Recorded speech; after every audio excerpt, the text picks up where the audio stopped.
and welcome to After Hours.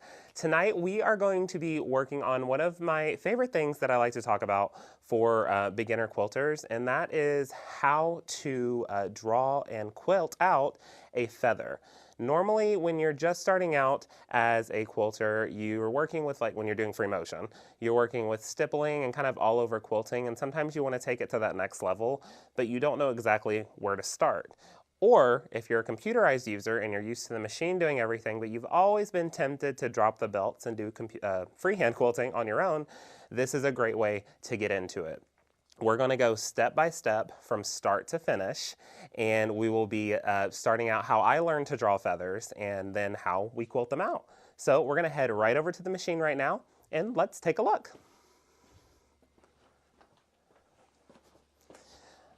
Okay, so we are over here at our machine, and the first thing that I want to do is start with the draw out process of how we're going to start learning how to do a feather.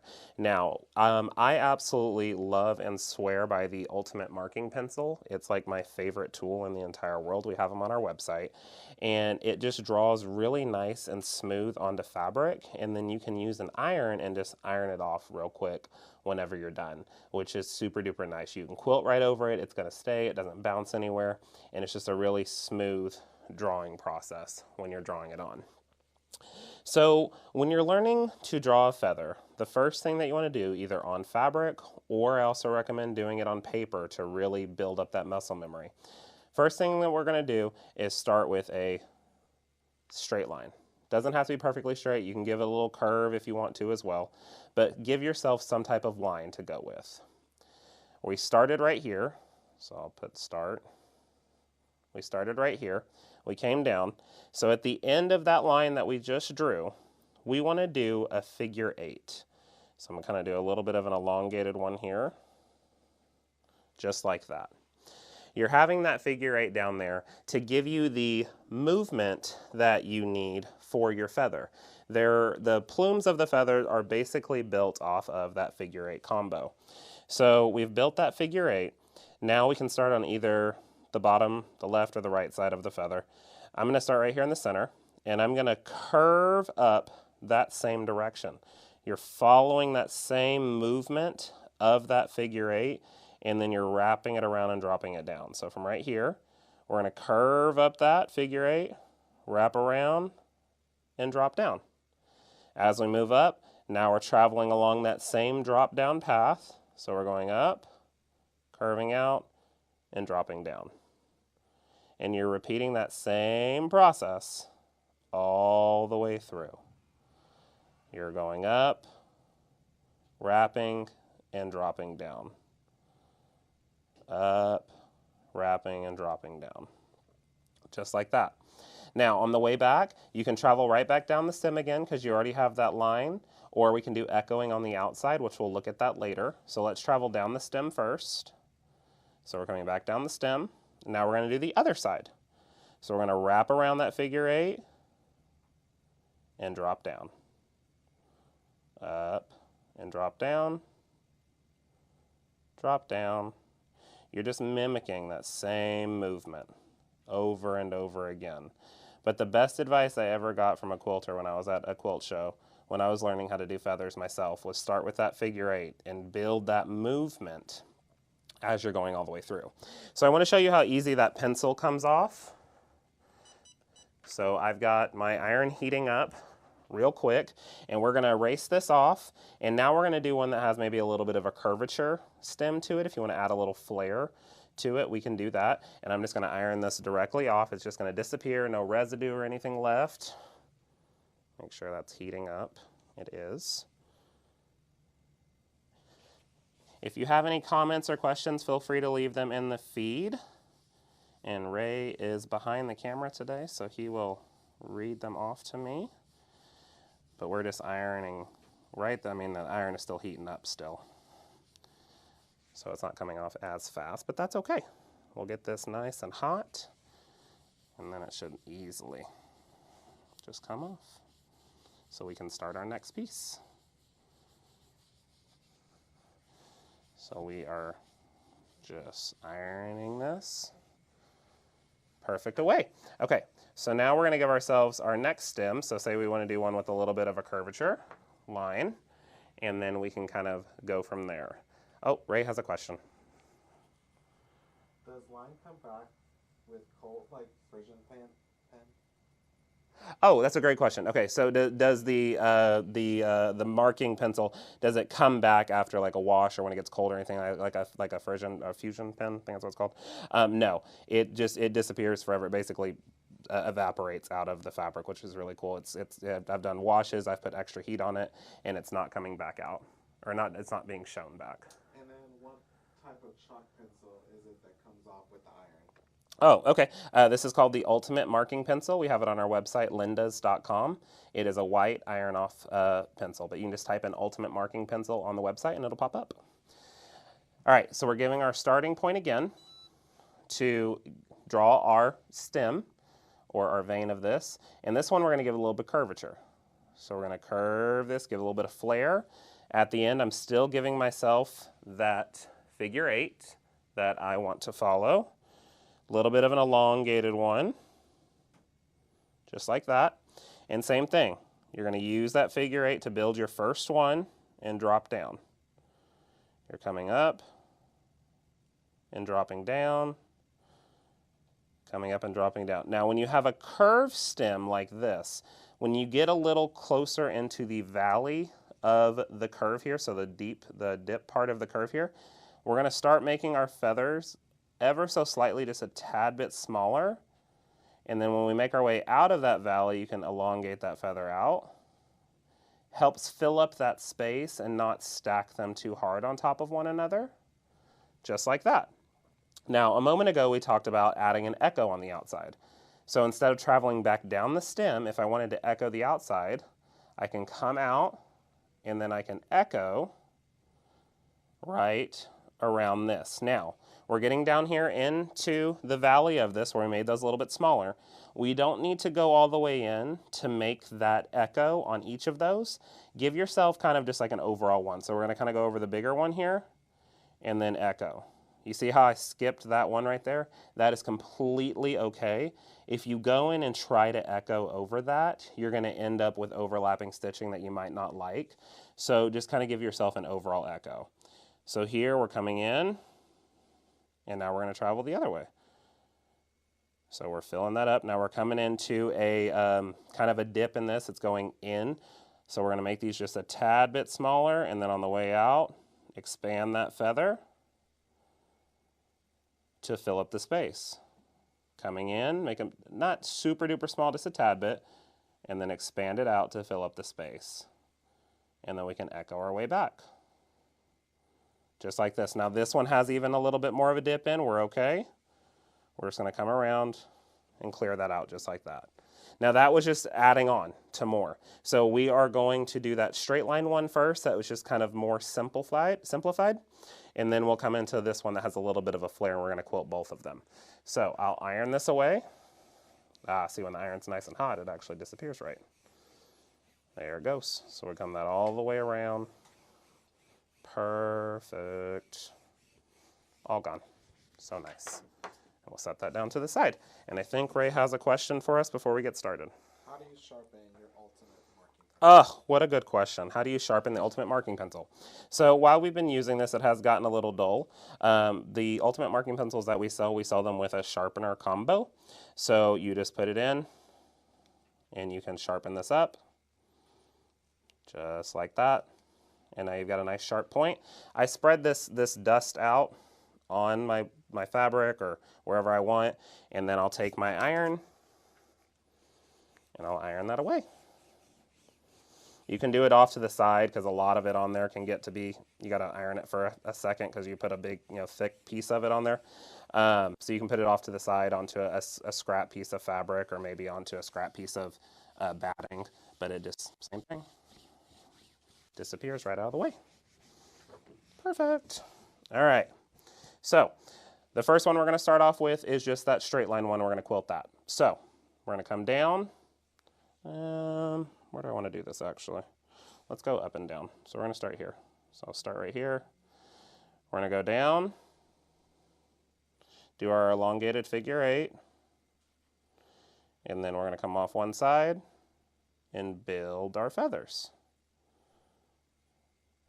Now this is kind of that traditional I don't know what the perfect word for it is. You could call it an overlap feather. Some people call it a stack feather. Before we go out this evening, I'll show you one more other way that you can draw these. But I would definitely get the muscle memory down for this first. Once you have this one down, then you're good to go. We'll do that. And then we're going to travel down the stem for this one for our travel line. So I'm going to grab my machine. And let's scoot this over just a hair. So we are good there. And then let's quilt it out. And then once we're done quilting it, we'll turn off the light so we can see it in black light because we're using a black light visible thread. This nice neon pink glows real nice under the black light. All right, so we're going to start right here. I'm doing this with my stitch regulator, 12 stitches per inch. Nothing crazy. Doing a quick tie off here. And then we're going to come down and we'll do our figure 8. Now once you get really comfortable, you don't have to quilt out the figure 8, but I would always start quilting that out just so you can feel comfortable getting the motion when you're practicing. So you have that. And we are going to fix this angle just a hair so we can see things a little better. Does ironing the pencil away leave residue on the iron? Oh, that's a good question too. No, ironing the pencil away does not leave residue on the iron. It basically, again, just evaporates. I don't know the science behind it, but it's really nice. All right, I think we're... And then one more question. Okay. What do you use for light fabrics? Oh, that's a good question. Okay, so before we do this, what do we use for lighter colored fabrics? Because this is a white one. They currently right now don't have one that irons away that is a darker color, so I will just use like a light gray chalk pencil. That one doesn't iron away, that one erases away, but that's what I would normally use for lighter fabrics. But good question. Or there's a purple vanishing marker that we sell too. That one works, it just vanishes quickly, so don't draw out a ton, because by the time you get to where you're ending, it might start to vanish away. But we do want it to vanish. You don't want it to stay there, of course. All right, so we're going to start with our stem. We're going to come on down. Good. And we're going to start in with that figure 8. And then either left or right, wherever you want to start. Remember, you're just traveling with the 8 and back. Now you're traveling and coming back. And they don't have to be right on top of each other, so don't worry about that.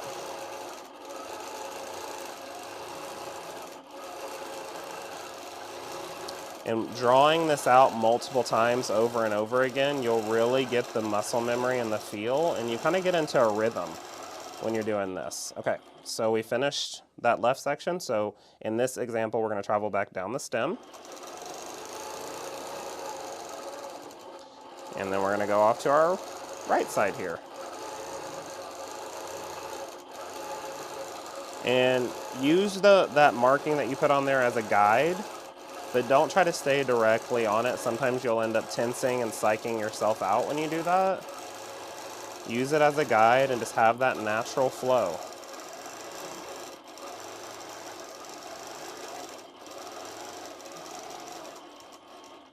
And there we go. Oh, that's not going to make me happy. It's not even. Hold on. That's better. Okay. So that's going to be the finish on that. So I'm going to trim away these threads. And then just to give another example of the mark away on this, or the iron away, excuse me, on this one. Trim this away. Move my machine. And then even though we have thread quilted on there, we can iron right over it. You can do this off the frame. I wouldn't really worry about doing it right on the frame. I would take the quilt off, take it to my ironing board, and then just hit an iron on it all the way around. But just like that, it disappears. You had no guide and you did that all on your own. That's what people are going to think. We love that. So we're going to hit this with a black light too, just to see how it looks under the black light. Ray's going to turn off the lights for us. And that's so fun. Ugh, I love black light thread, and I love that my machine has a black light built onto it. Okay, so our next example is doing that curvy, a little bit more flare one.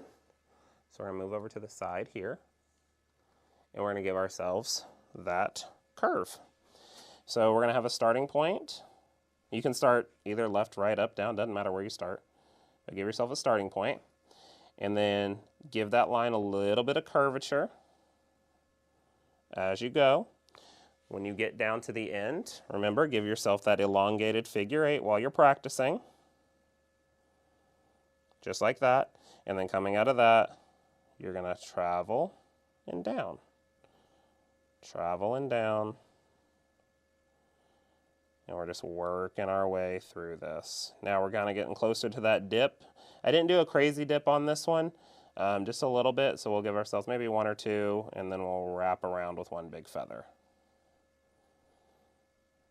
Now for this one, we said we wanted to give it a little bit of extra to it, so we wanted to echo on the way back. So we're going to travel out, and then I'm trying to do this so y'all can see. I'm going to do this left-handed. This is going to be fun.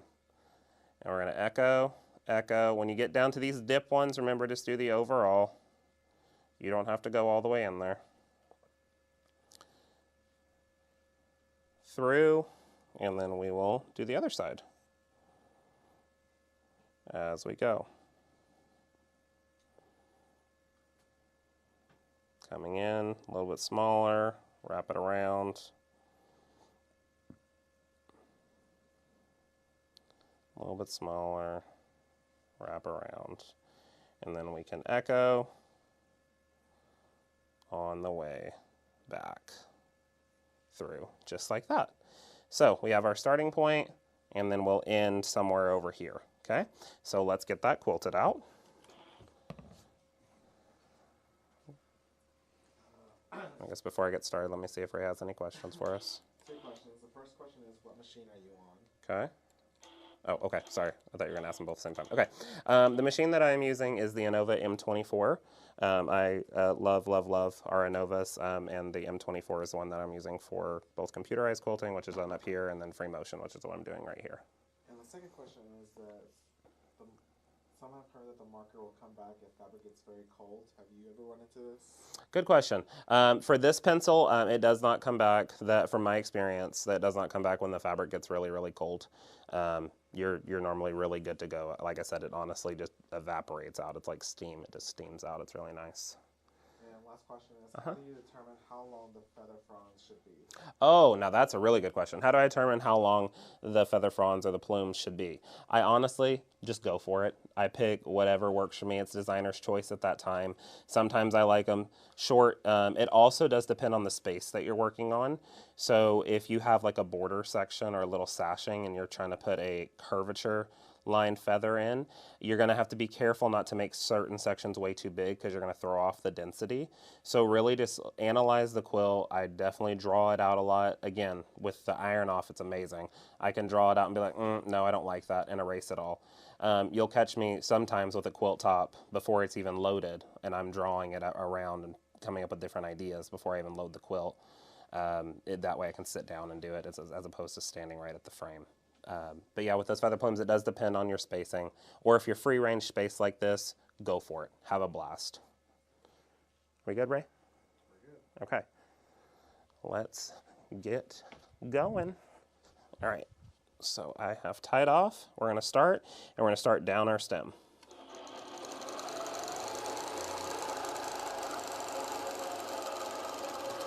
So for our practice, we're giving ourselves our elongated figure 8. Sure. Ooh, let's see. We've got a little bit of a. All right, I think we'll be okay. Let me shift this just a hair. There we go. Okay, and then we're gonna start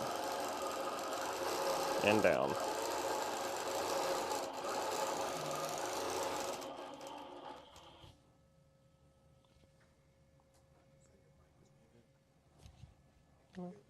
Okay.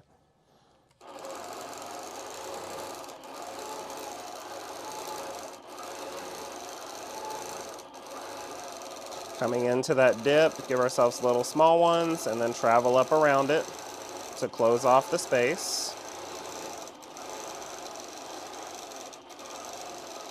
Now we're getting here to the end. Now this is where we're going to echo our way back.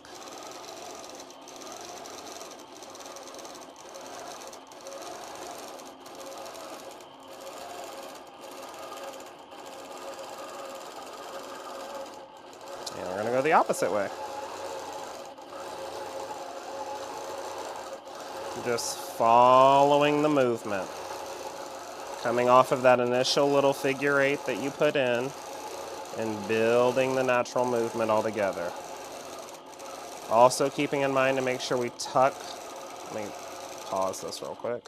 Make sure we tuck the tail of that feather in as it's coming down. Give it a little bit of a curve in so it gives it that effect to it.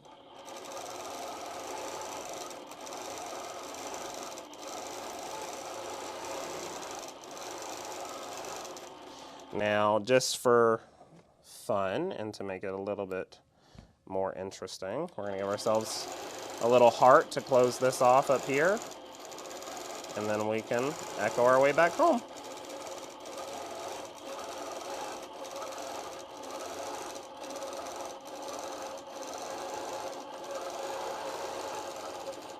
Just like that. So let me tie this off real quick so I can move the handle out of your way so you can see what we have done together, what we've learned together, and just like that. That's that one. When we give ourselves a little bit of curve, a little bit of extra, Ray's going to hit the lights for us. So we have that, and then there's that one under black light as well. That one's super duper fun and super duper cool as it comes up. Alrighty. And then last but not least, I want to show one more way. There's multiple ways of drawing feathers, but I want to give you one more one to look at for the evening for you to practice. Let me iron this away real quick. So, so nice. Love, love, love, love, love this. All right. Okay. So one other way to practice beginning drawing your feathers, and sometimes you might like it this way a little bit more depending on how you quilt your feathers. We're going to move to this little section down here, so bear with me a moment. All right, that's good. Perfect. All right, so we're still going to give ourselves a stem to start off with.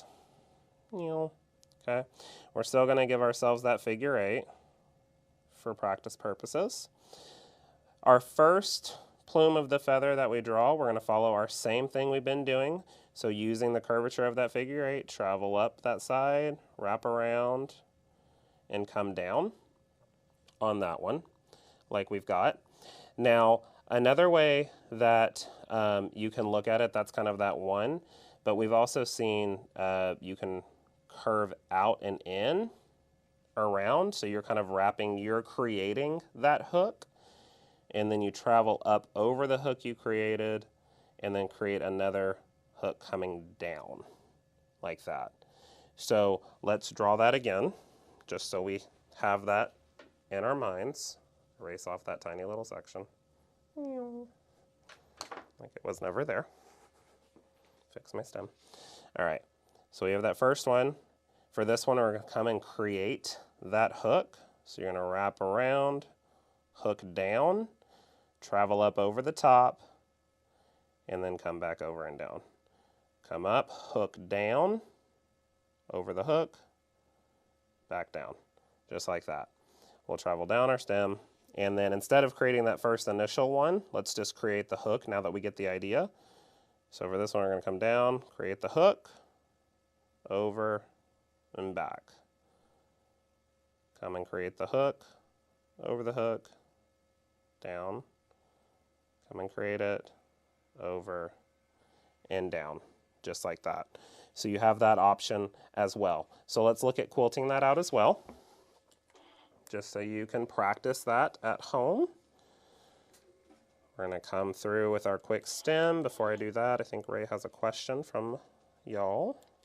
For beginners, how fast should the machine be moved? Does going faster help? Maybe going slower? Oh, so for beginners. Okay, so for beginners, how fast do you move the machine? Again, it's kind of one of those personal preference things. I don't think going faster is going to be a beneficial thing because you might get too ahead of yourself. I would definitely take it at whatever pace that you need. You know, going slow isn't a bad thing as well. The only thing about sometimes going slow with a stitch regulator is you end up fighting the regulator sometimes when you're getting into smaller pieces, so definitely keep that in mind. You want to keep a pace and a momentum. You want to get into that groove, and once you get that feeling and that movement, you'll be good to go. You'll be doing fantastic work. So we're going to come down. Oh, wait, no. Ray's giving me the... What's up? He's got another one for us. What thread are you using? Oh, good question. I am using a Glide. This is the 40 weight Glide.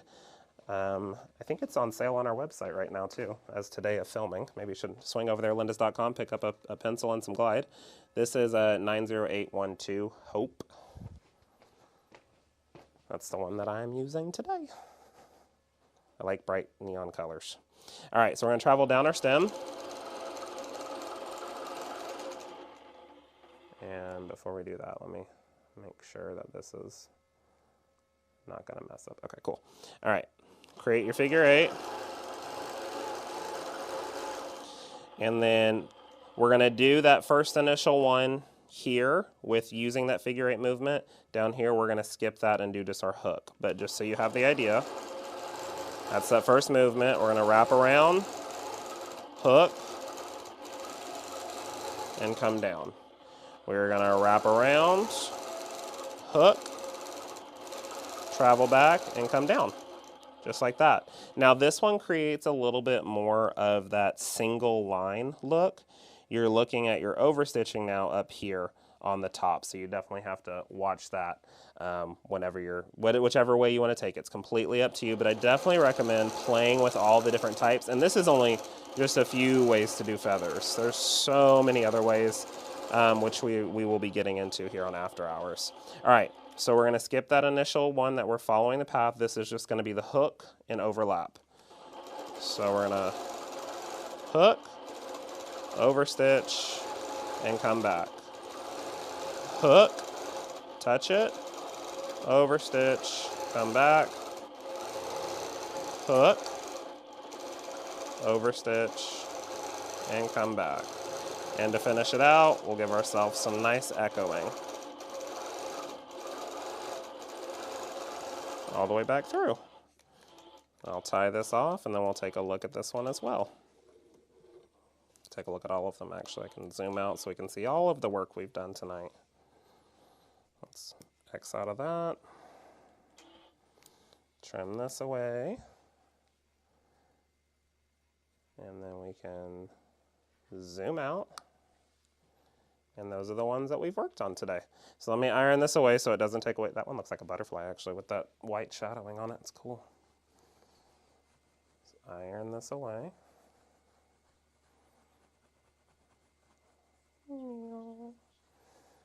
Just like that. That looks so, so good. Make sure you turn your iron off when you're not using it. And that's going to give us a beautiful look for all 3 of those. So that's just that straight line stem where we started off. Over here we've got that curvature look as we get a little smaller in certain sections and wrap around. And then here is when we have that hook type feather where you're doing the overstitching on the top as opposed to following on the edges of the feather. And I know Ray's got some questions for us. So what you got, Ray? When you say a good speed, what is the stitch speed you're talking about? A good speed, what is the stitch speed that I'm talking about? So I'm using a stitch regulator, so it depends. It really, it's hard to show maybe on a video how the speed that I'm going with the machine, because I'm moving it and then the stitch regulator is going, but I can, let's zoom out a little bit maybe, grab the hand here. But we're just giving ourselves just an overall good speed. Now, if you're doing it without a regulator and you're just in constant speed, each machine's a little bit different on how it gauges its constant speed. For like my machine itself, on my Anova, right now I normally do it at about 1175, so 1175. That's my without a regulator speed, and then just I have my stitch regulator as well. Okay, coolio. So without a regulator, we could look at that too real quick, just so you can gauge the speed. Maybe if your machine isn't the same numbering system. So I moved my, might be actually a little fast. I was doing meandering earlier. So I've got that a little bit slower. And I'm just moving. Also, if you don't have, if you're not using a regulator on the machine, just because the speed is going faster doesn't necessarily mean that you need to go faster. Keep that in mind. You still want that good flow as you work through. Hopefully we saw that. Yeah, okay. All right, anything else, Ray? Do you use smaller thread and smaller stitches to make smaller feathers as a fill? Oh, that's a really good question. Okay. So do I change my thread weight or text and my stitch length depending if I'm doing smaller pieces? Yes. So if I'm going in to do some really tight background quilting, I wish I had a good, oh, I do. It's on the other side of the store, but we can walk over there and grab it. That's okay. Give me just a second. Let me give you an actual visual.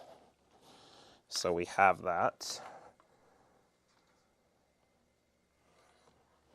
I'm going to walk over. Alrighty, hold on just a second, folks.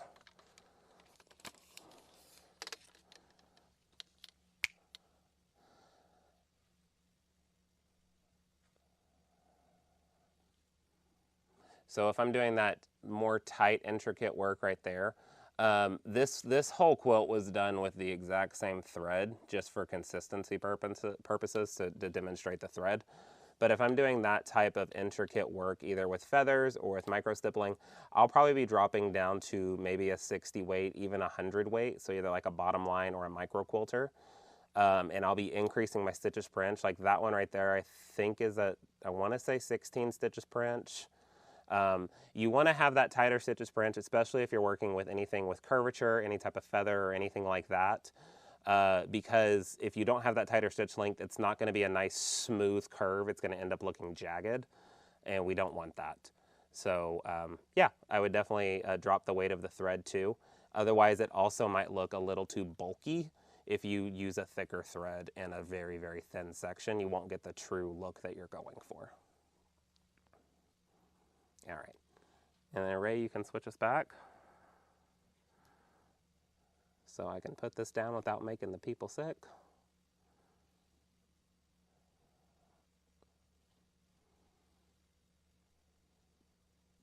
Okay. It's obviously Ray's first day. He's doing well.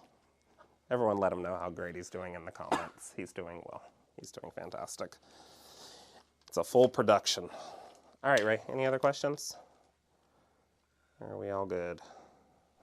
Your quilt, is it going to be a classic? That's one question I have. Is my quilt going to be what? Oh, gorgeous quilt, that's going to be a classic. Oh, that's the comment.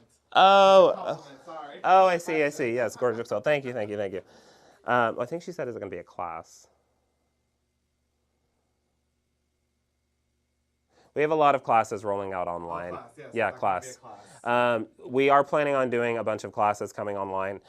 So look out for those. They're going to be ones that you can follow along. Might be a day course, different things like that. But right now it's just on the wall for display, which we like to see. So we'll get switched back over and we will say our goodbyes for the night.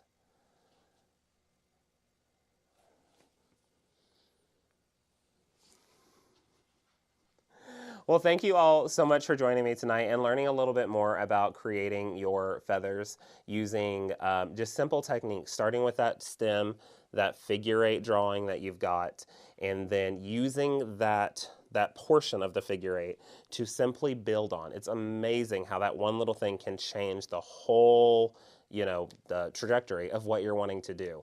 So start there and then you can go anywhere with it. Again, I use the Ultimate Marking Pencil tonight for a lot, and some thread. The Ultimate Marking Pencil tonight for a lot of my drawing. I use it all the time. Head over to our website, lindas.com, it's there. And while you're there, check out any other sales that we've got going on. Thank you so much for joining me tonight. I had a great time.